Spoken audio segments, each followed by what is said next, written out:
Hindi naman ako nasasaktan eh. Yung sinabi nila Mr. Lucky, wala man lang tiwala sa akin. Wala talagang matinong lalaki.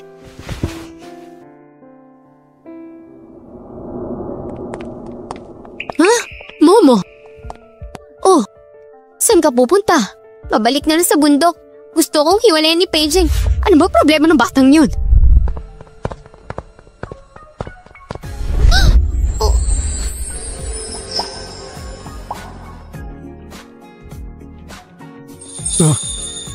Momo, bago mo ako husgahan, pakinggan mo muna ako. Bigyan mo naman ako ng chance.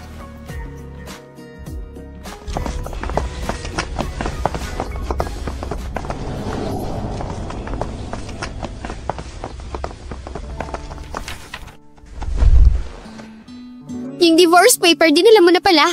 So gusto mo na talagang makipaghiwalay? Okay, alis na ako ngayon. Ngayon na. Tsushima, wala ka man lang tiwala sa akin? Kailan ba ako nagsabi na gusto ko makipag-divorce? Sinisiguan mo ako? Hindi ah. Kinuha ko lang yun para ipakita sa'yo yung totoong stand. Hindi ko tinanggap yung gusto ni Suyanran.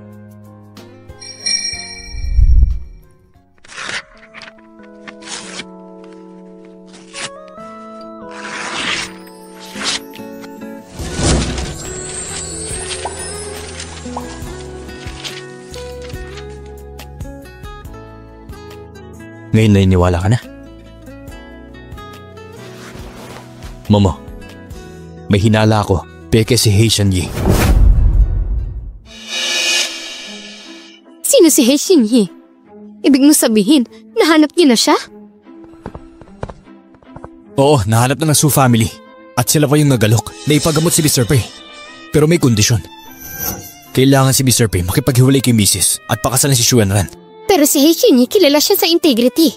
Hindi siya maglalagay ng ganyang kondisyon. O baka naman si Haitian Yi may utang na loob kay Xuanran pero sabi nila siya lang daw ang makakagamot. Hindi totoo lahat ng yan. Momo, sure ka ba talaga na dahil sa laso ng sakit ko? Lahat ng findings, pati si Haitian Yi sabi, congenital daw, ipinanganak daw ako may sakit. Sigurado ako. Ano ba pinagdududahan mo sa akin? Sabi nga ng master namin sa larangan namin, dapat sigurado ka sa findings mo bago ka magbigay ng conclusion. Naniniwala ako sa'yo. Kaya nga sabi ko, yung tinatawag na Xuanran, yung God Seed Doctor, peke siya. Hindi lang siya iba sa tunay na God Seed Doctor. Pati diagnosis niya, sabi niya congenital. Sinungaling siya? Hindi ko akalaing si God Doctor pa naman daw siya. Nakakahiya sa profession namin. Yung si God Doctor, kilala yan sa buong bansa. Hindi siya basta-bastang tao. Kaya nga inisip ko, yung nakita natin ngayon, yung si God Doctor, poser lang yun. Momo, may paraan ka ba na mabuko natin siya? Anong siga, doktor na to? Ano ba pinag-uusapan niyo? Kung nahanap niyo na siya, bakit hindi natin siya imbitahan para gamutin si Jinhen? Mr. Pei, naglabas na ng announcement ang Su family. Bukas daw may meet and greet sila. Invited ang mga VIP ng Jindong. Young Master, ito po ang invitation. Ipinapadala ng Su family.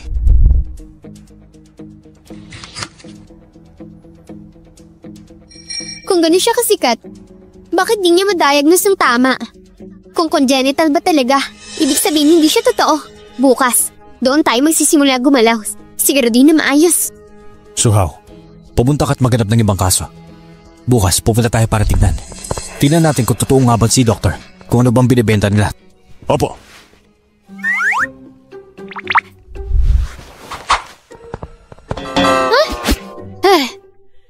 Yung tungkol kay Momo.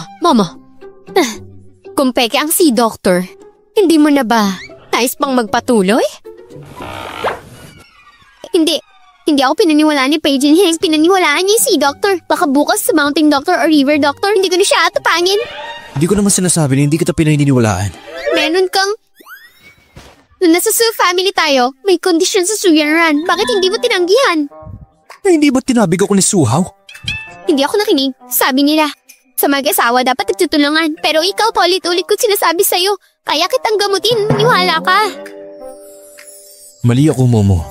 Aminin ko. Sa simula, hindi kita naintindihan. Kaya hindi kita pinaniniwalaan. Pero hindi na maulit yun. Ngayon, ano mang sabihin mo? Buong tiwala ako sa'yo, walang kondisyon. Sabi nga ni Sis, ang lalaking mabilis mag-sorry, madalas lang magtango ng sikreto.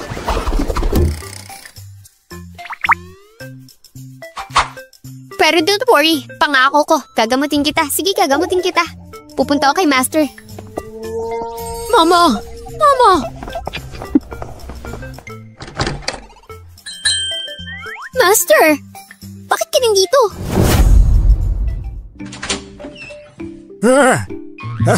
Master! Bakit ka nandito? Momo, nandito ako para makita ka.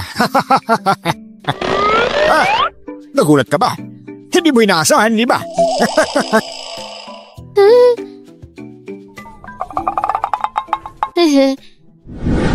So, kakakasal mo lang maghiwalay na kayo. Magka-problema na agad? Maghiwalay na ba kayo? Sino ang may kasalanan? Ako po. Gusto ko lang sana siyang gamutin, pero wala akong balak magkipag-ulay. I swear. Gamutin?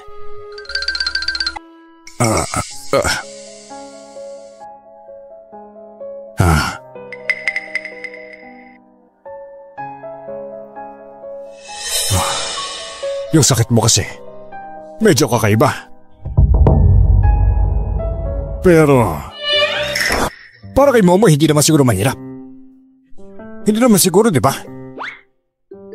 Master, kung walang kagamitan, mahirap. Wala akong gamot. Pong. Pero yung gamot para sa'yo, meron ako niyan. Lahat yan. Kailangan ng isang sangkap.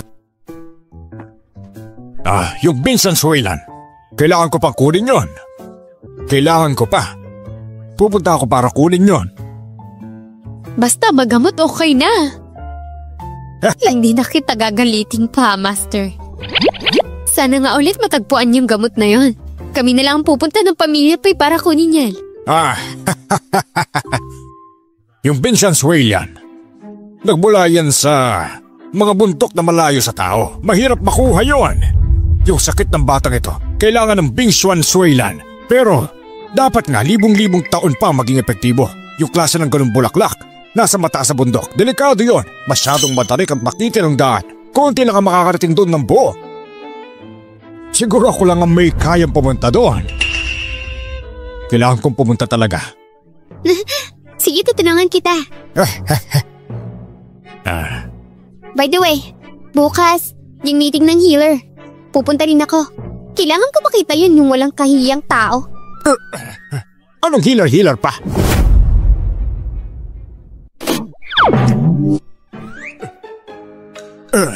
Anong healer pa?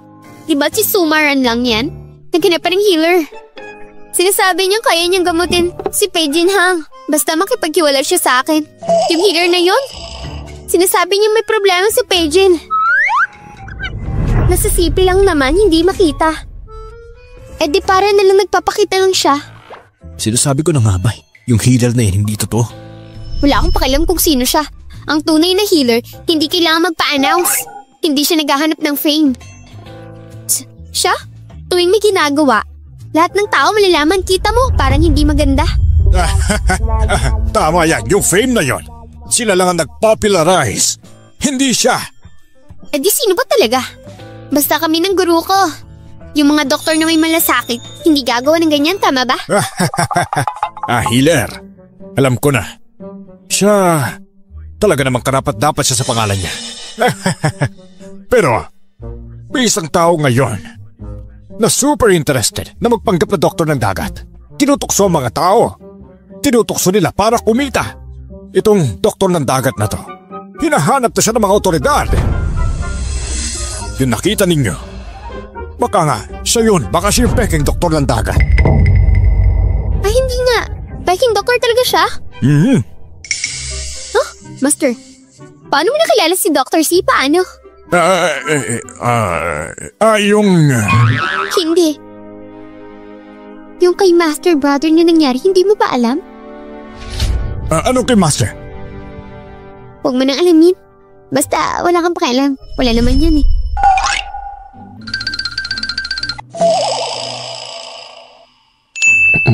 Master, medyo late na. Siguro magpapalam na tayo. Sandali lang. Sandali lang. Si Pei ba? May sakit ba siya? Hindi ba sinabi ni Momo? Kailangan niyang iwasan niyo. Huwag muna tayong magkita. Hanggang gumaling siya, kailangan niyong maghintay. Hindi. Hindi siya pwede. Hindi ko siya type. Walang nangyari sa amin. Sino nagsabi? Sabi nilang hindi kaya. Ganun nga ba? Kaya siguro hindi sila magkasama matulog lately para hindi sila magka-problema. Alam mo na. Oo nga. Maghihiwalay na kami. Hindi na ako matutulog sa kanya. Ay nako. Wala yan. Huwag mo na gawing malaking bagay yan. Kaya ko ang gamutin yan, Momo. Pagbalik ko, bibili ako ng gamot. Tapos bibigyan kita ng mabisang gamot. Ha?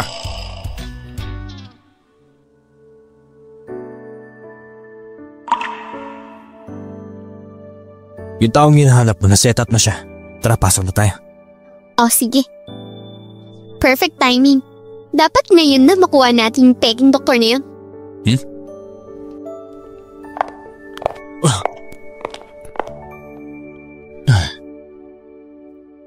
Here.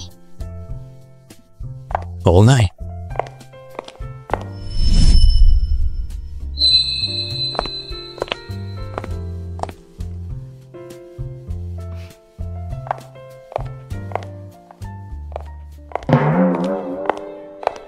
Jengheng, andito ka na pala.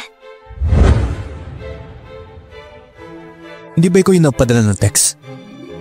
So, para sa akin nga to? Para sa akin pala dumaan? Akala ko nga, tatanggihan mo ako. Pero may iba ring tao na parang wala talaga kwenta. Wala naman kayong hiya, diba? Kakahiwalay lang tapos nariyan pa rin kayo. Walang delikadesa. Parang yung mga taong probinsya. Sisyo mo, diba parang probinsyano lang, tigas ng muka. Teka lang, ha? Huwag mo nga akong gawing biro. Wala pa tayo sa divorce, ha? May mga babae kasi na walang magandang kahinatnan. Jinghang, tingnan mo siya. Nasa si Haishin? Nasa waiting room lang siya. Darating na yun. Kaya, you agreed to my condition, right? Alam ko na. Sabi ko na nga ba eh. Pagdating sa buhay at kamatayan, hindi mo kayang tumanggi. Tapos yung offer sobrang tempting kasi. Momo, suko ka na. Paano ka matatalo?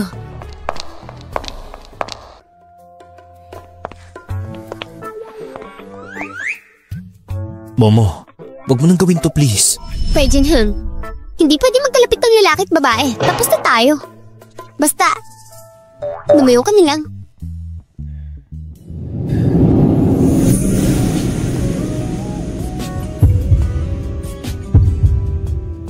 Hindi ako makikipag-iwalay sa'yo.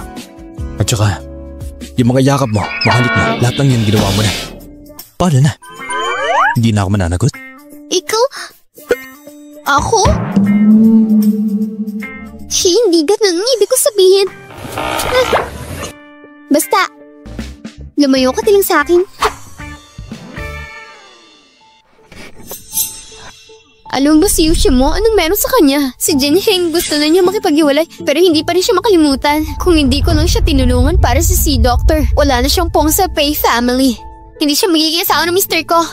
Kasi wala siyang karapatan. Wala. Hindi mo ba napansin na magkaiba na sila ng pinapakita sa isa't isa? Huwag ka na mag-alala. Sa sushi mo, mas magiging katulad siya ng ina niya. Hindi siya tatagal. Maniwala ka. Alam mo, yung huling tawa, siya ang panalo. Sige, pipilitin King Siga, Doctor. Kapag natulungan niyang gumaling si Pei Jinheng, siya na lang ang magiging sa akin.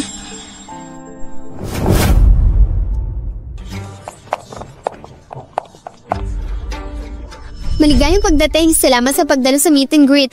Alam niyo naman, ng Su family, sa pagkakataong ito, nakilala ng si Siga, Doctor. Dahil sa mga pakiusap namin, nagbigay siya ng oras para dumalo sa ating meet and greet ngayon. Bigyan natin sila ng pagkakataon para makita ang si Doctor at humingi ng tulong. Ngayon, tawagin na natin si God Doctor. Huh? Talaga ba siya yan? Ang linis niya. Si Dr. siya, kaya naman ganyan. Alagad siya ng Diyos. Siyempre, malaking mortal. Hindi basta-basta. Magandang araw sa inyong lahat. Salamat sa mainit na pagtanggap. Sa ngayon, kung may kailangan po kayo, huwag magatubiling magtanong. Magpasalamat at tutulungan ko kayo. Walang problema, magiging maingat ako. Tutulungan ko kayong lahat. Si Siga Doctor talaga, tulad na sabi nila, talagang approachable. Ganyan ang isang doktor. Tama ba? Hindi ko lang sure kung ganito siya sa lahat ng tao. Bilang matandang mayaman o mahirap. Panting-panting ba siya? Walang itinatanggi? Tama, walang pakialam? Dito walang diskriminasyon, walang mataas. Lahat ay pantay-pantay para sa akin. Ang saya naman nun. Narinig ko kasi na may mga kaso ng hospital na medyo malubha. Ang pamilya nila, wala na kakayang magbayad ng mataas at mukhang wala ng pag-asa sa paggaling. Siguro naman hindi papayag si Doctor na makita silang maghirap. Hindi ba di mo sila pababayaan? Tama ba?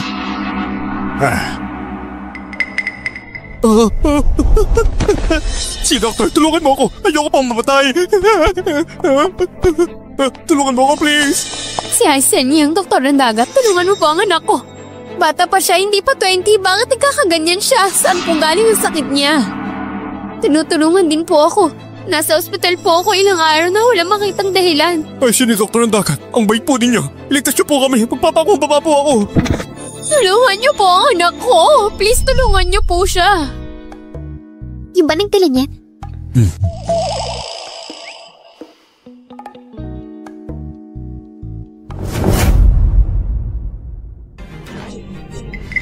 Please, tulungan niyo po kami.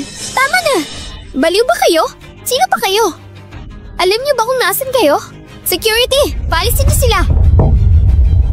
Oh? Hindi ba sinabi niyo? Wala na pong pinagkaibang mayaman o mahirap.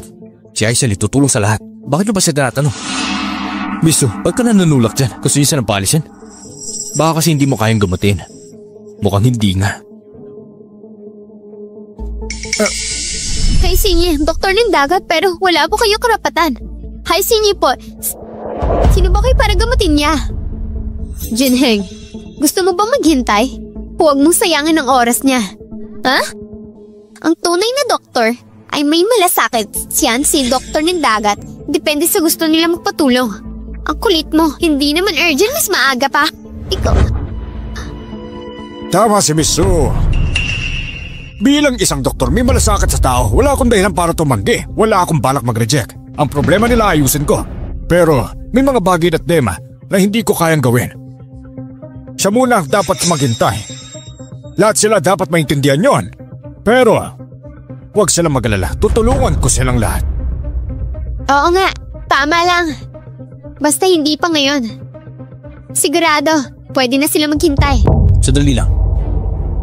Kailangan pa rin ayusin ang priorities. Pero may mga bagay at may urgency.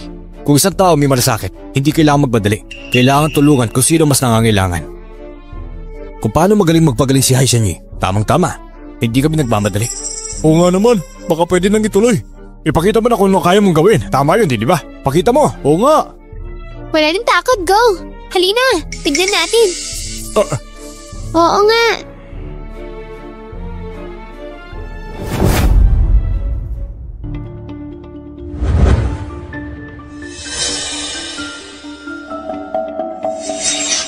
Okay, kung may mga nagtatanong, sigurado kung may karapatan akong magtanggol.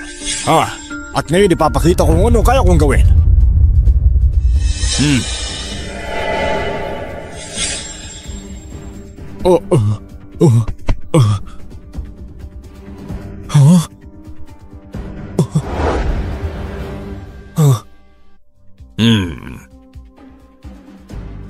Kailangan malaman ng lahat kung anong klaseng doktor ako. Simula nang magkasakit siya, nawala ng gana sa pagkain. Madalas siya sumasakit ang tiyan. Tumutokso siya, may lagnat, pero wala namang lumalabas sa problema. Walang makita sa mga test. Oo nga, tama. Kawawa naman ang anak ko. Hindi pa aabot sa kalahating taon. Mula nung dating malusog at mataba. Ngayon, parang pagkalahating katawan na lang. Sabi ng doktor, kung hindi siya matutulungan, baka lumala ang kalagayan niya. Sa takot kung hindi na maagapan. Pasensya na po. Pero, bago po siya magkasakit, Nagpunta na ba siya sa mga lugar na malayo sa kabiasnan? Oo, umakyat ako ng bundok. Kasi sobrang hirap na. Nagsiyara ko sa ilalim ng puno, doon sa tabi. Siguro doon no nakuha. Kailangan mo sigurong magpagamot. Baka may rare na parasite na ipasok siya sa katawan.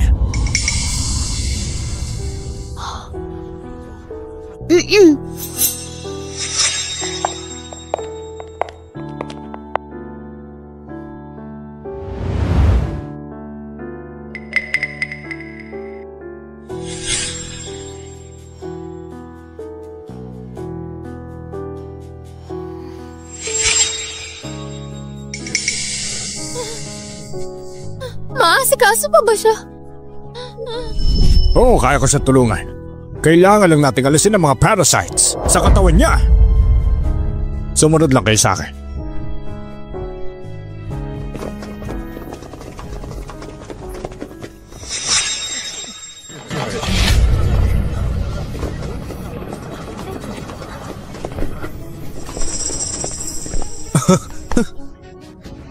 Pag umawa ka siga at healer, hindi basta-basta. Tingnan mo batang to, medyo payat lang. Pero wala naman siyang senyales sa sakit. Talagang magaling siya. Kaya niya magpagaling. Gumawa ng milagro. Nakita mo ba? Ang siga at healer? May tunay na powers. Para napahiyang tao ha. Hala, ang weird. May parang hindi tama at kakaiba. Pwede ko bang ituloy ang i-check yung pulso mo? Naipakita ko na sarili ko kanya. Hindi ba't malinaw na? Kung may duda ka pa, miss, mabuti pang wag mo na akong pilitin. Oo nga. Wag na. Si Siga at Doctor, nagawang gamutin ako. Tara na. Sandali. Sandali.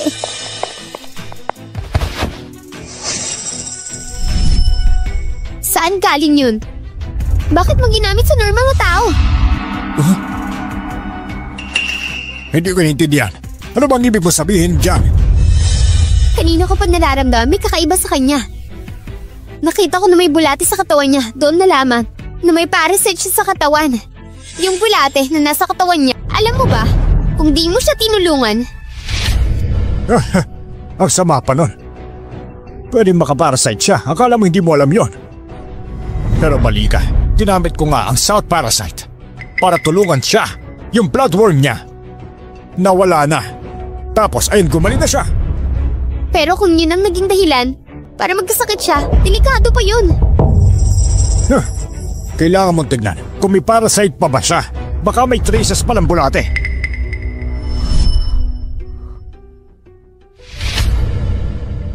Paano nangyari yun? Wala. Si Tsushimo. Si Hai Shenyi. Isang eksperto para gamutin ng mga pesa sa Nanjang. May hawak siyang mga Nanjang Go-worms. Hindi ba natural lang? At saka, si Hai Shenyi ang eksperto para makatulong. Ibig sabihin, magaling siya sa medisina. Kaya nga, ano pang gusto mo? Hindi pwede. Yung guro ko nga dati, tinuruan ako tungkol dito. Kapag pumasok ang Go-worm, di na makokontrol ang katawan. At saka, lahat ng Go-worms na huli namin. Inipon at winasak namin, wala na kami niyan. Tapos na, wala ng Go-worms. Unless... Hanap na! Ano ba ang gusto mo? Hanggang kailan ka magmamatigas dyan? Kung ginagamit mo yung Go-worms na yan, siguradong kaya ko itong kontrole. Nagawa ko ito ng 10 taon ng research. Paulit-ulit ninyo akong kine-question. Ano bang pakay ninyo? Nakikita ko na. Hindi niyo yata gusto na mawala sa posisyon ni Madam Pei. Kaya kayo nandyan. Teka, mga tao. Palabas siya. Itapon siya. Tignan ko lang. Saan ka pupunta? Dumating na ang Vice President.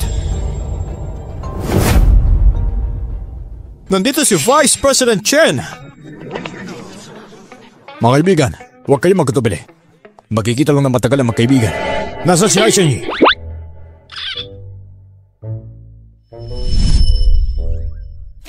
Ikaw, hindi mo yata ako pinapahalagaan. Nalaman ko na dumating ka sa Beijing. Excited na ako makita ka. Sana yung winner kita na maayos. Bakit hindi ka pa na nagpaalam? Tapos may ganitong meeting pa. Nasaan na si Hai Shenyi? Ha? Nasaan na siya? Nasaan na? Si Hai Shenyi umalis na dahil sa mga Walang moda na tao. Umalis na siya. Ano nangyari?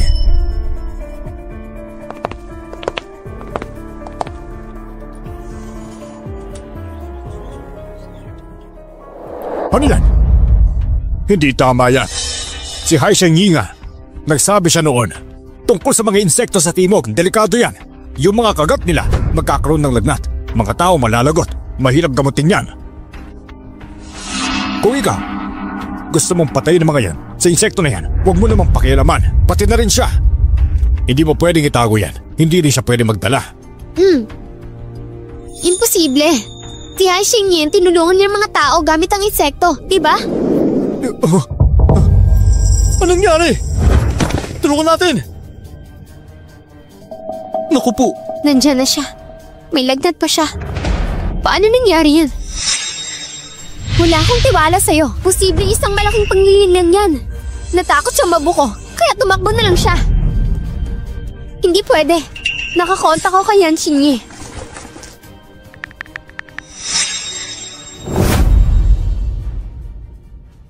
Hello? Ang number na tinatawagan niya ay wala ng signal.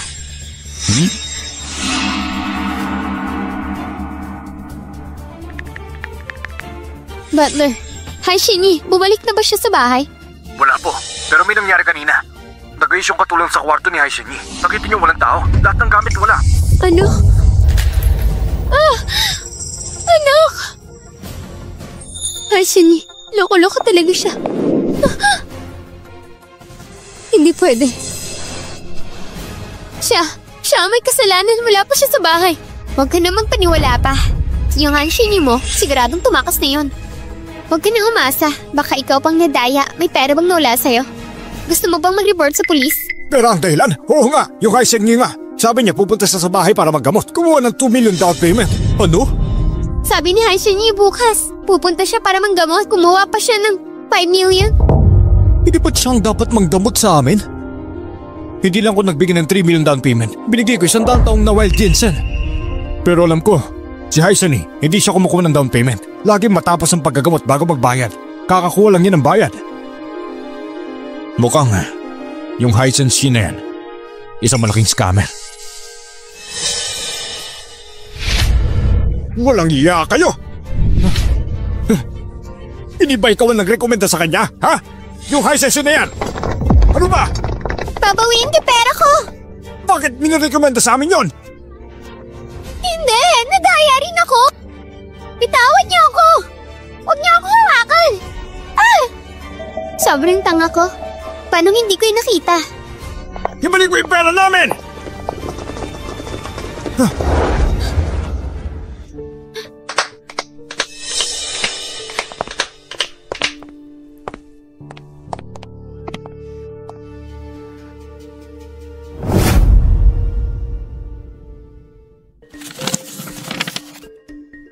Kamusta yung Su family? Ay sa mga balita, marami nang nadaya. Pumalo na sa milyon yung mga nadaya nila. Lahat sila pumunta sa Su family para sa compensation. Ang Su family, hindi sila nahihirapan. Binigyan nila lahat. Nung huling binayaran nila kay Momo, halos nagka-problema na. Pero ngayon, mga secret na galaw nila. Wala na silang pondo. Saan nila kinuha yun? Hindi ko rin alam. Pero sinusubukan namin monitor sa mga galaw nila. Pagkatapos, may nakita kami tungkol sa pagtatagpo nila. Nahikalawang Ginoo ng Suyanwan. Wala pa akong ginagalaw. Pero sa second uncle, mukhang nag-uumpisa na. By the way, kamusta na yung pag-ibis sa nangyari? Matagal na kasi kaya maraming detalye nang nawala. Parang nawala na. Pero nalaman namin, noong panahon na yun, yung mga katulong ni Mrs. at si Wangbo yung matalik ng taon ni Sir. Pareho silang taga-probinsya. Ito si Wangbo, marami siyang mga kalokohan. Hindi sang-ayon. Siguro, pwede natin simulan doon. Pero, ingat lang. Huwag mong pakitin ng plano. Opo. Huh? Ospe, saan ka pupunta? May pupuntahan na importante. Ano? Gusto ko lang to. Momo. Bakit parang kulit mo? Pati sa pagme-meditate ko nandun ka. Anong ginagawa mo dito? Eh di ba nagme-meditate ka? May connection daw tayo dapat pag ganun. Sigurado akong ikaw ang nag-meditate.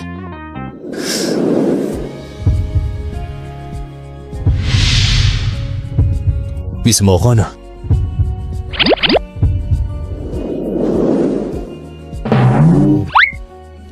Uy! Momo! Saan ka pupunta?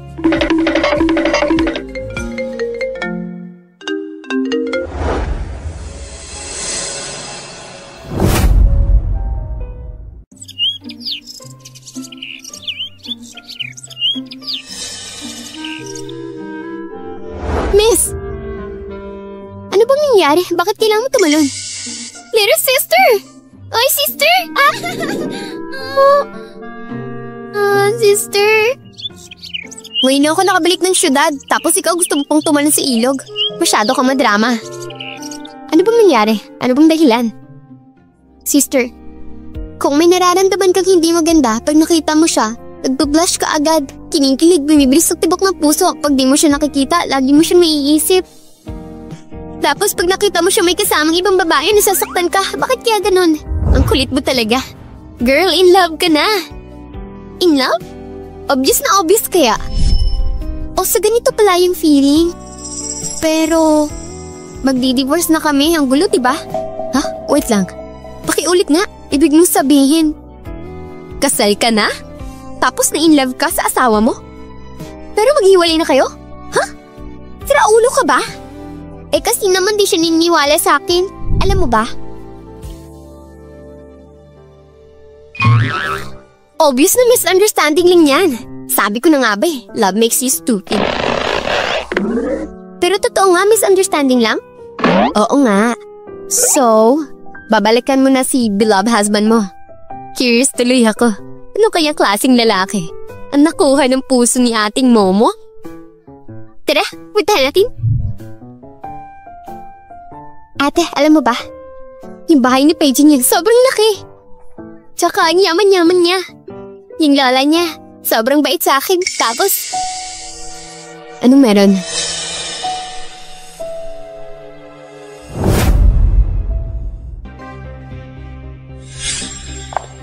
Jingheng, andito ka na. Sana naman hindi mo lang sinasayang ang oras ko. Of course not. Pasok tayo, pag-usapan natin.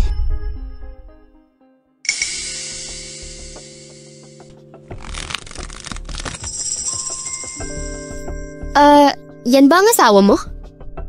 Ano bang ibig niyang sabihin? Dalawang nilalaro? Grabe, iba talaga siya sa harap at iba sa likod. Palihim pang makikipagkita.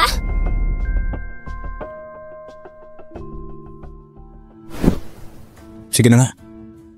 Ang tawag mo kanina tungkol kay Momo, anong balita? Relax ka lang, Junheng. Narinig ko, magaling daw talaga si ate.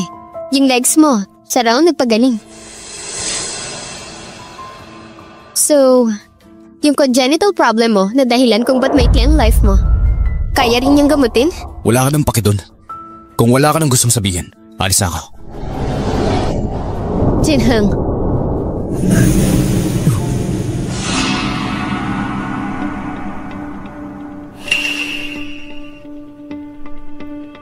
Jingheng, yung deal na sinasabi ko, totoong tungkol kay ate. Umupo ka muna.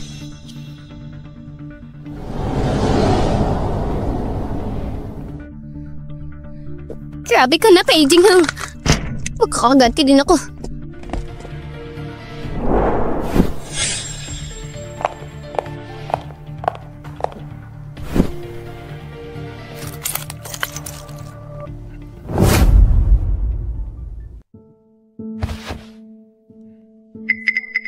Mukhang close na kayo ni ate ah. Kung ganun, baka interesado ka dito.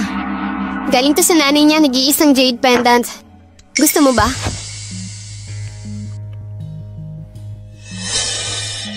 Ang nanay ni Momo, parang ang pangalan. Gucci Wan, di ba? Sigurado kang ito ang jade pendant ng mama niya. Sige. Anong gusto mong makuha mula sa akin? Kung di ka naniniwala, pwede mo tanungin si ate. Simple lang naman ang gusto ko. Gusto ko lang, na sa head office, bigyan mo ako ng secretary position. Anong balak mo? Siyempre, mas madaling lumapit sa buwan pag nastabi ang tubig, diba? Kapag matagal na tayo magkasama, makikita mo rin na hindi bagay sa'yo si ate. Ako lang, ang tunay na bagay para sa'yo. Imposible. Yung ganyang hiling, hindi ko talaga tatanggapin yan. Mukhang hindi rin naman ganun ka-importante sa sosyo mo. Wait lang. Papasabi ko kay Shua na bukas makakapag-report ka na sa company. Kahit di ko alam kung anong trip mo talaga. Pero wag na wag kang papahuli sa akin. Ano magagawa ko? Gusto lang naman kita. Miss Sue, bukang pati ang langit. Hindi matitiis ang pagsisinungaling mo.